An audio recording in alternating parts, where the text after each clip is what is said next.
ఉద్యోగం కోసం వచ్చిన వారిని నిండా ముంచారు. ఐటీ ఉద్యోగాల పేరుతో ఒక్కొక్కరి దగ్గర నుంచి లక్షల రూపాయలు వసూలు చేసి బిచాణా ఎత్తేశారు. దీంతో ఏకంగా 400 మంది ఉద్యోగులు రోడ్డును పడ్డారు. తమ డబ్బులైనా వెనక్కివ్వాలని మొరపెట్టుకున్నారు. కానీ అక్కడ పట్టించుకునే నాదుడే లేకపోవడంతో చివరికి పోలీసులను ఆశ్రయించారు. హైదరాబాద్ మాదాపూర్లో మరో ఐటీ కంపెనీ భాగోతం ఇది. ప్రస్తుతం ఆ కంపెనీ యజమానులు పరారీలో ఉన్నారు. హైదరాబాద్లో మరో ఐటీ కంపెనీ బోర్డు తిప్పేసింది. హైదరాబాద్ ఐటీ హబ్ మాదాపూర్లో మరో భారీ ఉపాధి మోసం వెలుగు చూసింది. శిక్షణతో పాటు ఉద్యోగాలు కల్పిస్తామని చెప్పి వందలాది మంది నిరుద్యోగుల నుంచి లక్షల్లో డబ్బులు వసూలు చేసిన ఎన్ఎస్ఎన్ ఇన్ఫోటెక్ బిచాణా ఎత్తేసింది. ఈ కంపెనీని స్వామినాయుడు అనే వ్యక్తి ఏర్పాటు చేశాడు. అంతేకాదు అతను సొంతంగా ఓ యూట్యూబ్ ఛానల్ కూడా నడిపిస్తున్నాడు.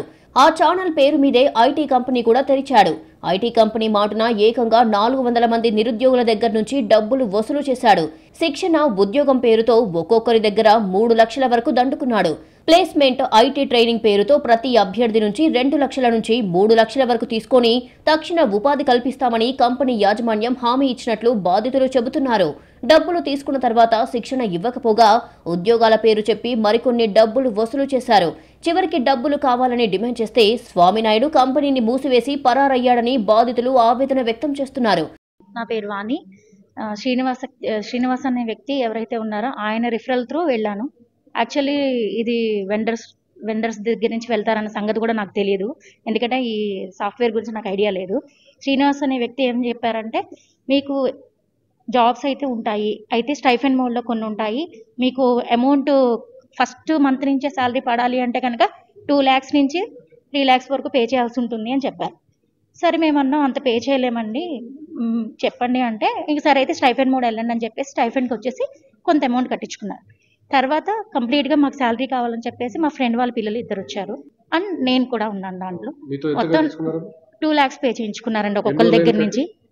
Last month October 14th 2 lakhs pay చేసాం ఒకరికి, ఒక బాబుకి. అండ్ అంతకుముందు 2 months ముందే 2 lakhs పే చేసాము. అంతకుముందు 1 month ముందు నేను పే చేశాను. అట్లా మేము ముగ్గురం పే చేసాం. స్టైఫెండ్ మాకు 10,000 చెప్పిన 2 months వచ్చిందండి. 3rd month నుంచి అసలు రాలేదు. ఇక ఐటీ కంపెనీ ముందు బాధితులు ఆందోళనకు దిగారు. ఆ తర్వాత చేసేదేం లేక పోలీసులకు ఫిర్యాదు చేశారు.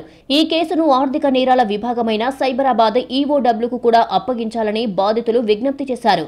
ఇప్పటికే పలువురు అక్కడ కూడా ఫిర్యాదు చేయడంతో కేసు తీవ్రత మరింత పెరిగింది. Any company need to be by a storage పెంచుకొని ఆ డొమైన్ మెయిల్ ఐడీస్ని పెంచడం జరుగుతుంది. కానీ ఇక్కడ వీళ్ళు చేసింది ఏంటంటే, ఆ డొమైన్ నేమ్స్ని అలాగే ఉంచి 100 మెయిల్ ఐడీస్కి ఉంచేసి ఇంకొక కొత్త డొమైన్ని బై చేశారు. ఎందుకంటే ఇంకొక ఫ్రీ 100 మెయిల్ ఐడీస్ని క్రియేట్ చేయొచ్చు with is a storage of 1 GB per each mail ID. 1 GB mail ID storage అవ్వదు. అండ్ రెండోది, whatever the laptops they given to the candidates which is refurbished and some laptops has been blast while listening the classes. వాళ్ళు class వింటున్న తరుణంలోనే 2 ల్యాప్టాప్లు blast అయ్యాయి. వాటికి evidences proofs మా దగ్గర ఉన్నాయి, ఫొటోస్ ఉన్నాయి, వాటి బ్యాటరీస్ బ్లాస్ట్ అవ్వడం జరిగింది, అది కూడా ఉన్నాయి మా దగ్గర.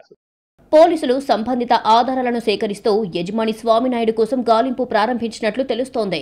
ఈ కేసులో మరింత మంది బాధితులు కూడా చేరే అవకాశం ఉందని చెబుతున్నారు. ఇలా డబ్బులు తీసుకుని ఉద్యోగాల పేరుతో మోసం చేస్తున్న వారి పట్ల చాలా జాగ్రత్తగా ఉండాలని పోలీసులు హెచ్చరిస్తున్నారు.